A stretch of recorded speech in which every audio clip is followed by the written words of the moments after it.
在这个星球上，曾存在许多人类已知与未知的文明，他们不断在物质与精神上进步与进化。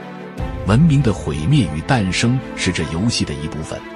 如今，人类又快走到文明的关键点，极端气候的发生、AI 的快速发展、人口结构的改变，人类面对的只是更大游戏的一小部分。人类已逐步走向一的法则的进化版本。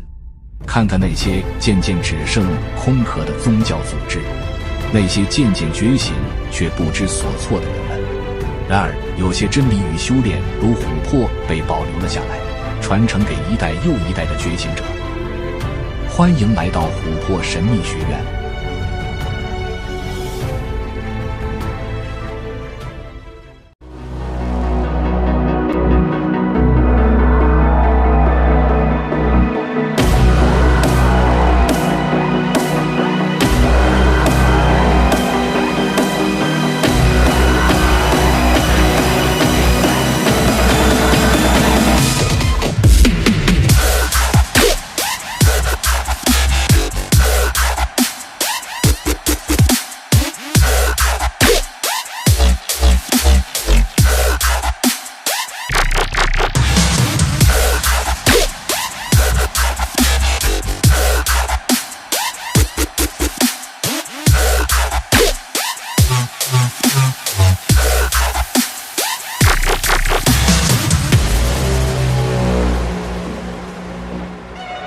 大家好，这里是琥珀神秘学院，我是阿吴。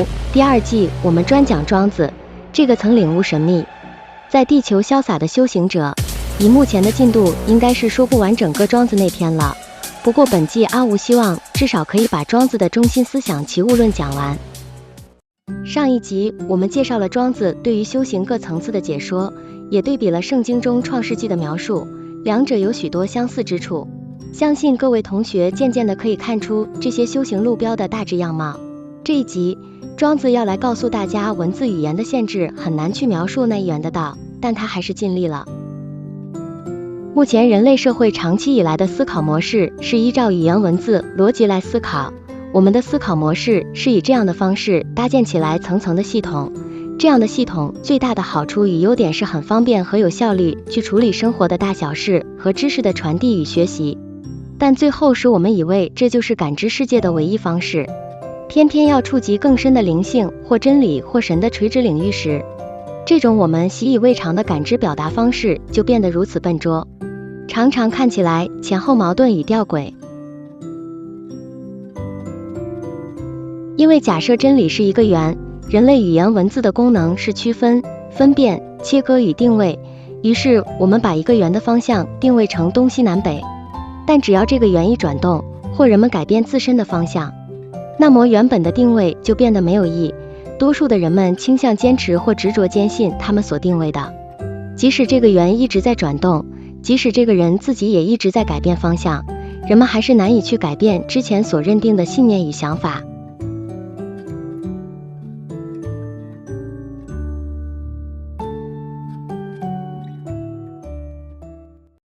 因为这是一种安定感，紧抓着什么总比失去方向来的安全。这就是用人类的文字语言模型要来阐释真理会变得如此苍白无力，并且充满暧昧与误解。但庄子大大依然用这些文字试图让世人明白那难以言喻的体悟。上一集我们提到的各种境界中的最后一个境界是非之彰也，道之所窥也。道之所以窥，爱之所以成。接下来他说，是真的有所谓成和亏呢？是真的无所谓成和亏呢？所谓成和亏，就像古代有名的琴师昭文，当他一按琴弦，便有成亏；所谓无成和亏，就如同他不动琴弦，便无成亏之可言。首先，这里有两点要注意，这里常常造成人们误解，就像许多人误解老庄，他们读了老庄，片面的解读文字，以为老庄道家总是劝人消极，这些人心里本来已经快要没有希望了，看了庄子想找人生的出路，结果不看还好，一看从此人生消极度日，毫无希望与生气。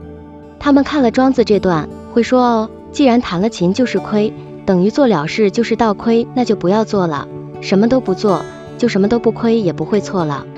首先，这里有2点需要注意。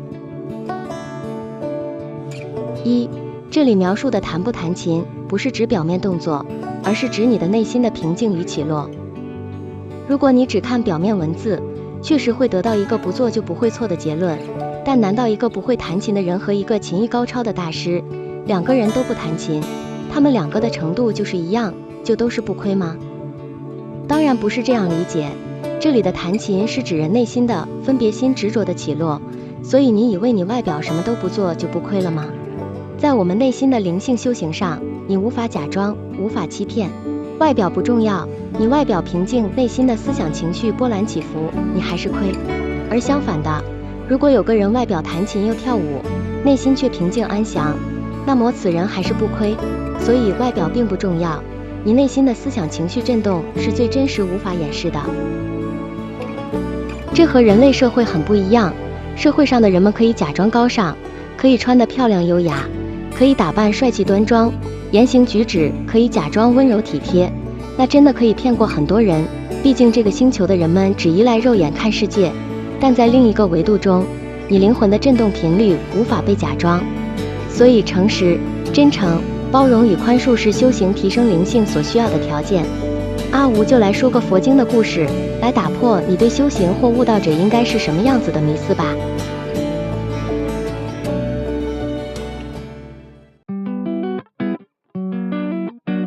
在华严经入法界品中，善财童子在寻找菩萨道的旅途中，遇见各种不同的人，国王、将士、僧侣、医师、船夫、乞丐、夜叉、天女等，每个人都有自己的三昧与悟道方式。其中有一位非常特别，他不是僧人，而是一位舞伎、艺伎。善财抵达一座城市，听闻到悦耳的音声，琵琶、鼓、筝、铃，手指敲击，足铃的节奏，音声清静、柔和、安定，带有指观之力。善财追寻声音而去，看到了一位绝美的技艺少女，她身姿轻盈，手持乐器，舞动间散发庄严宁静的力量。善财心想，舞伎怎么可能与菩萨道有关？但他依然恭敬地顶礼，并问道：善知识，你以何法助菩萨行？艺女微笑着说出了惊人的话：我以音声三昧入菩萨道，我演奏、歌唱、舞动时，以音令众生心安，以音令众生离忧，以音令众生发心。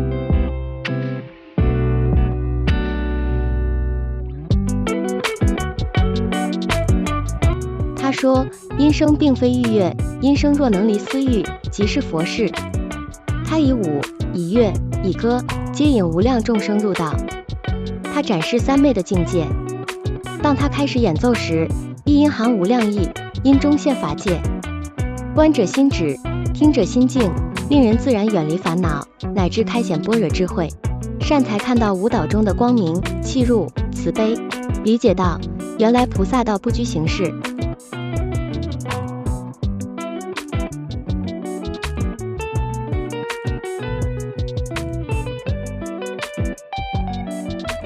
他最后说：善男子，我虽是现舞伎身，实为菩萨行者，普令众生觉悟。这完全突破了修行等于寺院、苦行的旧框架。所以阿吴才说，外表的形式并不重要。当然，这不是给大家当做偷懒的借口，你至少要开悟了，才有这个资格哦。让我们继续把焦点拉回庄子。在这里，庄子大大一开始就提出一个问题：是真的有所谓成和亏呢？还是真的无所谓成和亏呢？他举了一个弹琴的例子，说一弹琴就亏，不弹琴就不亏。这是指我们内心的波动与执着。多数时候，人们可以用情绪来自我观测。如果你内心感觉有很糟的负面情绪，那就是心弦被弹起了。是谁弹了这琴弦呢？你的外表可以骗得了别人，但内心只能自我诚实检视。在这个星球的人们都是以一个人的外表来判断、来评价，人们有许多在内心的刻板印象，尤其在面对所谓的灵性修行这个主题时，更是如此。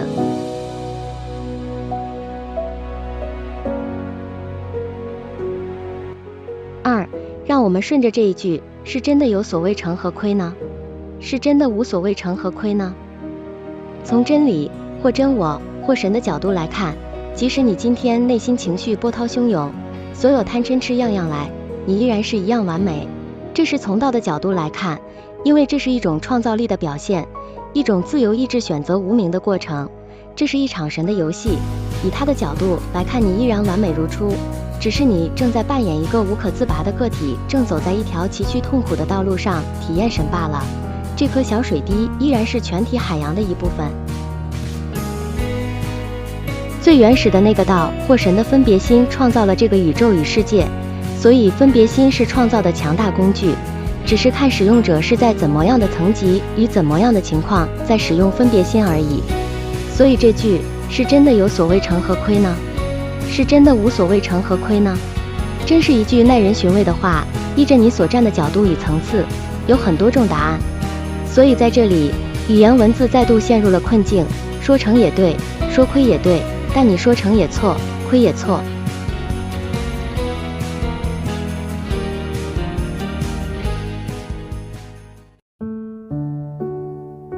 所以这种成与不成的说法看似滑稽，令人疑惑，但其中的智慧火花却是圣人小心提取的。舍弃自以为是，我和万物都本于天道的自然各其所用，这也就是所谓本之于自然的自明。这里的原文的欲诸庸是修行悟道起修后用的功夫，庸与用的区别我们在前几堂课有说了，这里再复习一下。一般人们总是自以为是，所以他们是去用万物，是以自己的思想为主导去凌驾他人。庸是指不在二元对立，以万物本来的样子或个性去用万物。庄子继续说，我所说的这些话，不知与万物的真是相合呢，还是不相合？无论是相合或不相合，既然说了出来，都是一种言论，则与其他言论互相以比来相视是一样的。虽然如此，我还是尝试把它说出来。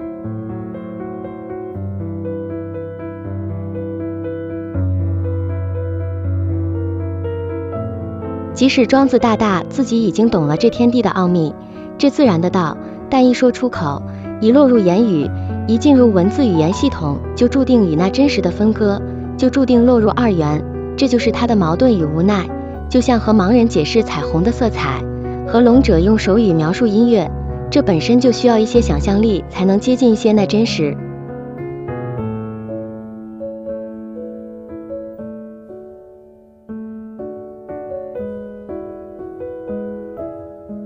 所以各位读经典，读佛经或道书，还是现代许多的灵性书籍，都需要保持一颗开放的心。